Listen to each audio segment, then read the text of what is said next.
I told my entitled grandmother is too little too late for a grandmother-granddaughter relationship. In 2021, I was a 26-year-old female, and my only living relative was my paternal grandmother, who was a 90-year-old female. When I was a child, I tried to bond with her and feel some kind of emotional connection, but it made us not related by blood. I would be compared to the grandchildren she liked best. She would always hurt me emotionally, calling me the black sheep of the family and telling me I would not do well in life. I tried to off myself because she usually inspired them to do so. When my older brother died, she told my grieving parents, another filthy soul out of this world. My brother was an innocent soul who was killed for only eating in a fast food restaurant. I snapped at her, telling her, the day your funeral comes, I will probably wear the brightest red dress I have in my closet, because I will never mourn your loss. Instead, I will celebrate when that happens. This happened in 2014. Since then, I would avoid her or act like she did not exist at every family gathering.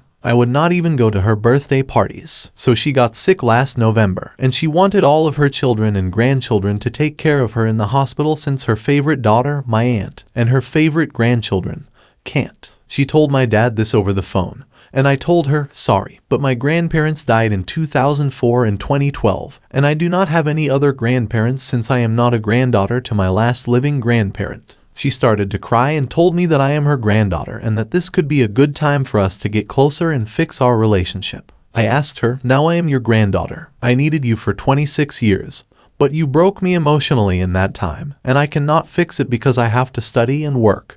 And there is no relationship to save. Before she could say anything else, I hung up for my dad. People have told me I am a horrible person because of what I said to her, but I do not feel bad for her at all. She dug her own grave, so I do not care if she goes and lies in it. That is the way karma works. Do not help her. She will critique everything you do and she will feel entitled to any piece of your time whether you are actually free or not. I'm actually shocked your parents didn't cut her out. You had the best response, you haven't got a grandparent alive and you stand by that. I'd tell you to pee on the grave, but that'd be a lot to ask. I am in the waiting room of the emergency room when an entitled mother walks in with her deadly sick child, who is fast asleep in her arms. I am wearing a tank top and an upper arm piece with a Spirited Away theme. I have already been here for 2 hours. Entitled mother keeps giving me dirty looks, huffs, and long, dramatic sighs. I do not want to talk to her, so I continue to ignore her. At last, she tells a nurse, you need to tell that, to cover up that horrible, offensive tattoo. Nurse gives a blank stare. It is scaring my child, continues entitled mother. He is scared to death. Nurse looks at me. Out of the corner of my eye, I catch her look. She looks down at entitled mother and tells her that if she has a problem, she should wait outside or in her car. Entitled mother keeps talking about how traumatized her child is. She tells security that I have to move or cover up my horrible arm or she will call the police for indecent exposure. Everyone has had enough at this point. Security tells her to either sit down and stop talking or leave. I am laughing at this point. Long story short, she tried to call the police, but one was already here. He popped his head in to look at me, then left. When he said something to her, she ran away screaming that he had exposed my poor child in an indecent way. I am still in the waiting room right now. Some people shouldn't leave their house. The entitled mother seems to be unhinged in some way. Her kid was asleep, so no traumatizing was taking place. More than likely the mother didn't have a clue what she was looking at and took her self-sense of entitlement and decided to make a scene. I'm glad everyone else had calm heads and she got kicked out. Her need for medical attention was much greater than yours. She's obviously got some sort of stick up her booty. My cousin and her family live on a beautiful piece of land. During the summers, her mom would watch me, so I pretty much grew up there. All of her dad's close relatives live in the 3 houses that surround a big pond. There is a pavilion, a tennis court, and a small dock for boats. Forest grows all around it except for the entrance. It is completely private property, so there are big signs that say no trespassing at the front entrance. Halfway down the road, there is another sign that says no trespassing. Her family gets really mad when strangers walk on their property and do not pay attention to the signs. You have to go down a long road that goes by a few buildings to get to the property. If you live in New Jersey, Pennsylvania, Delaware, Maryland, or Virginia, let me know if you know what a Wawa is. It has a deli, convenience store with great food and coffee, a small strip mall, and apartments. About a year ago, when I lived in that complex, this happened. Sorry for the long description. I just want to give you a good idea of what the area is like. Let us get to the story. I asked my cousin if I could walk my dog around her property when I moved into that apartment complex. She gave me her okay, of course. One day, after walking my dog around the pond, I was leaving through the front gates, which again had NT signs. I saw a woman I had never seen before walking with her young daughter down toward the entrance. I asked her nicely if she knew the people who lived there, but she said she didn't. Then I pointed to the big sign and said, "Sorry, it says do not go there." She then made an angry face and said, "Well, you were just on their property." I told her, "Yes, I was, and I know the family. They let me go down there because I am related to them." She said, "Well, my daughter wants to go down there. Are you saying she cannot explore?" I said, "No, you and your daughter cannot go exploring there if that means you are breaking the law." She finally gave a big, annoyed huff, turned to her daughter, and said in a very rude way, "Sorry, honey, this lady will not let us go down there." They finally turned around and started walking back. I thought it would be awkward to follow them back to my apartment, so I turned around and walked my dog around the pond one more time before leaving. The next day, I was with my cousin. I told her about the mom who thought she was special, and she thanked me. She said she hates it when random people show up. People still walk on my property even though there are signs saying do not trespass. In all honesty, it is probably the least read street sign in the United States. I sincerely hope they were billed for every aspect of their rescue. Currently, they're free for genuine accidents, emergencies, but charge if it's a repeat offender or if they deliberately ignore warnings or signs. For mountaineers, there's an insurance you can get for this reason. By making it a business and a theft, cops treat it more seriously than just trespassing. People do not realize it's a liability to let people use your property. 99% of the time it might be fine, but that 1% chance of theft, vandalism, lawsuit is just not worth it. No trespassing signs were ripped down by a boyfriend who solved the trespass problem by ripping them down himself. America has a really unhealthy relationship with private property. So, my parents have been hanging out with Brittany for about 6 months. I think she is 28. She is a nurse at the same hospital where my mom and dad work. They would invite her to dinner and other things. I liked her at first. My mom likes her a lot and tells me I should be more like her sometimes. Brittany once gave me weed, and of course I took it. But then she told my mom about me. Brittany said she saw me smoking it in my room and was worried about me. My mom thought she was right. All of this means that I have good reason not to like Brittany. My parents started to hang out with Brittany late at night. Then, one summer morning, I saw Brittany leave my parents' room. By that time, my parents had been at work for hours, but she looked like she had just gotten out of bed. Then, about 2 months ago, she started staying over more often. My parents said that she was staying to help them with work. Then, when I went into my parents' room one night, Brittany was in bed with my dad. I was very upset, but I did not say anything at first because my dad said he would explain it. After a week, I told my mom about him, but my mom was aware of what was happening.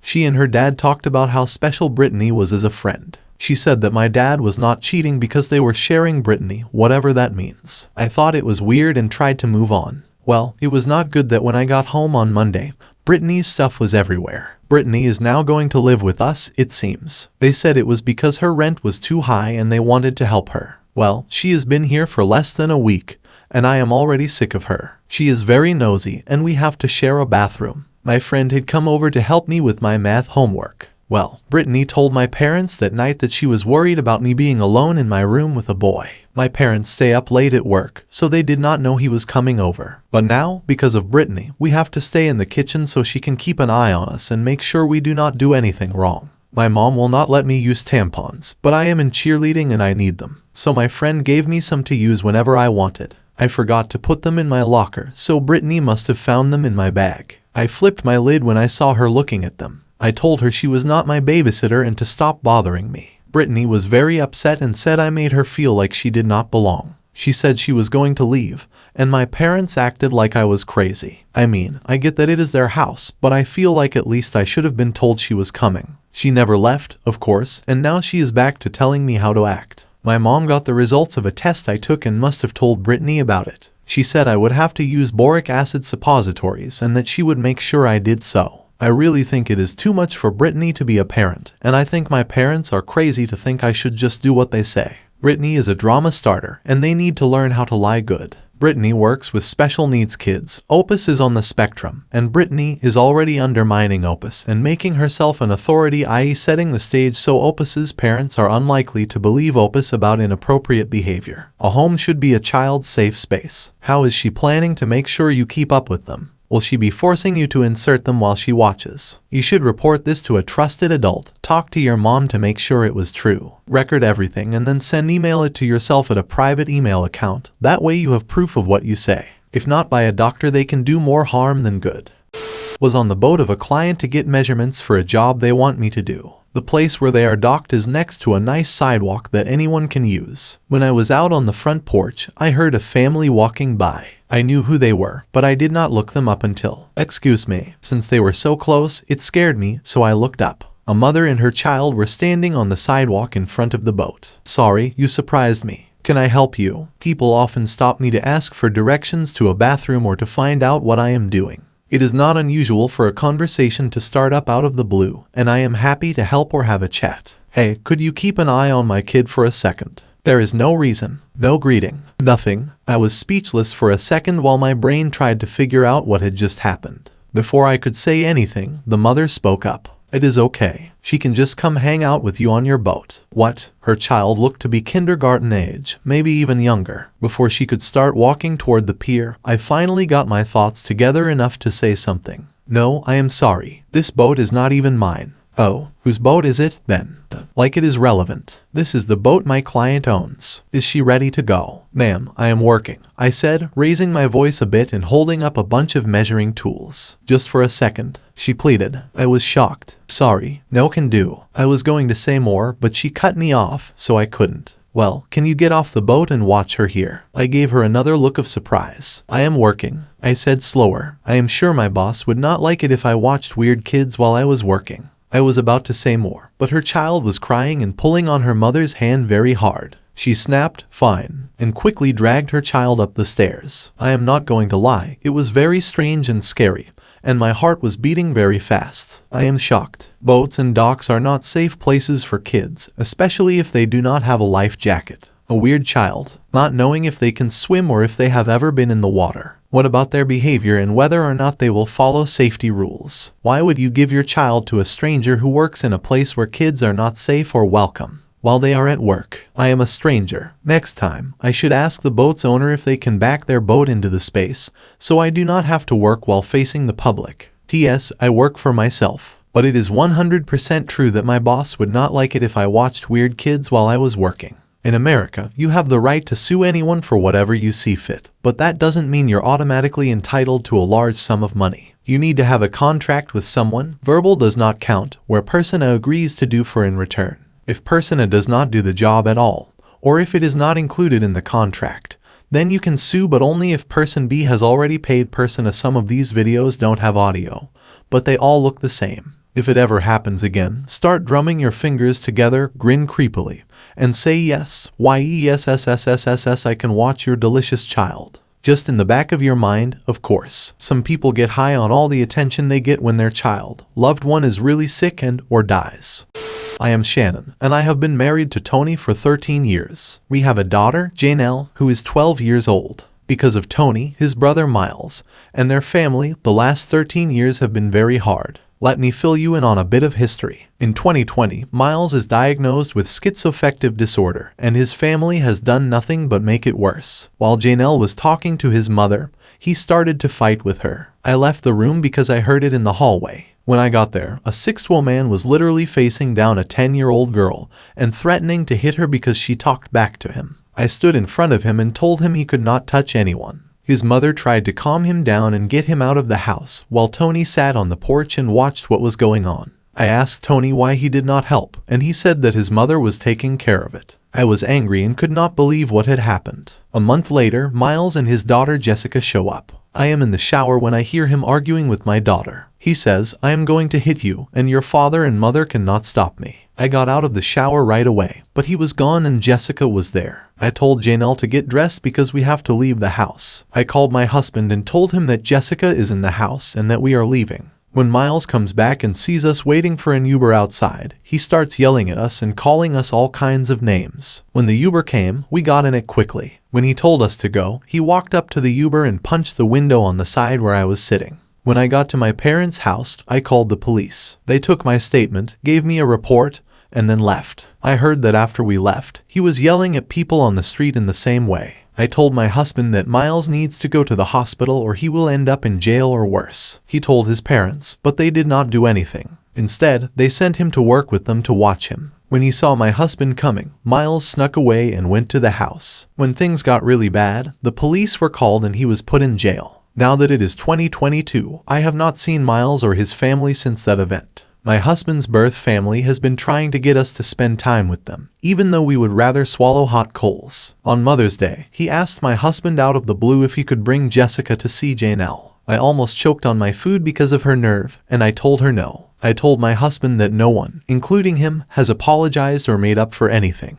Jessica told me in 2020 that her father and other people told her not to trust me and that I do not love her. This hurt her because she said she told them that I do love her. How could I not? I have had her on and off since she was a baby. I also told him that his mother can bring her over when we are ready in the future. When I went to a store 2 blocks away a week later, Jessica and Miles came over with Janelle's grandfather. Usually, her grandpa knocks on the door and she goes out to greet him. But Miles and Jessica were at the door this time. While Miles apologized for his past actions and tried to give her a hug, she had a panic attack. Janelle said she was sick and needed to go to bed.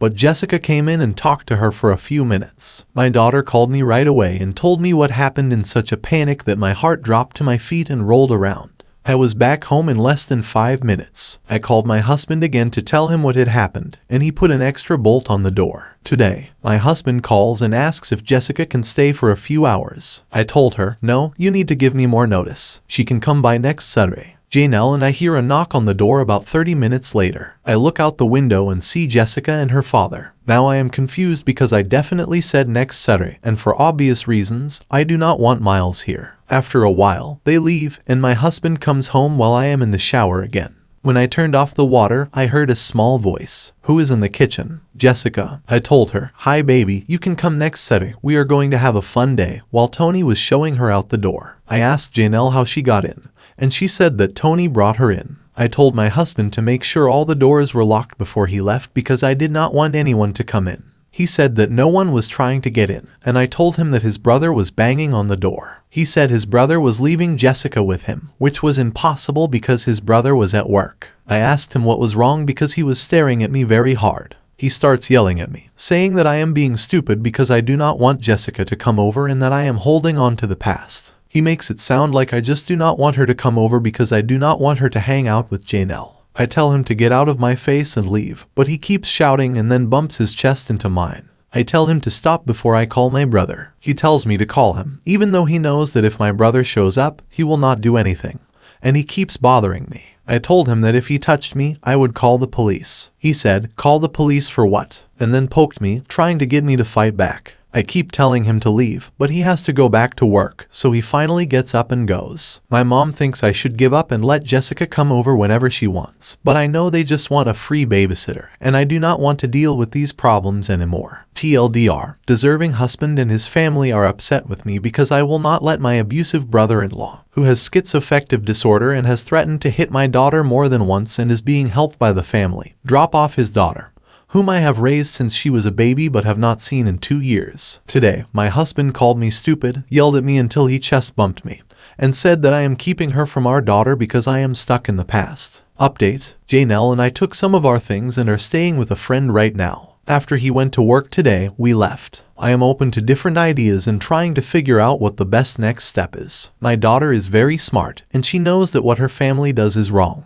When it comes to them, she is very outspoken, which they do not like. Thank you so much for all of your answers. I am blown away in the best way. Thank you for letting me know that I was not overreacting and that my husband did abuse me in ways I had not thought of.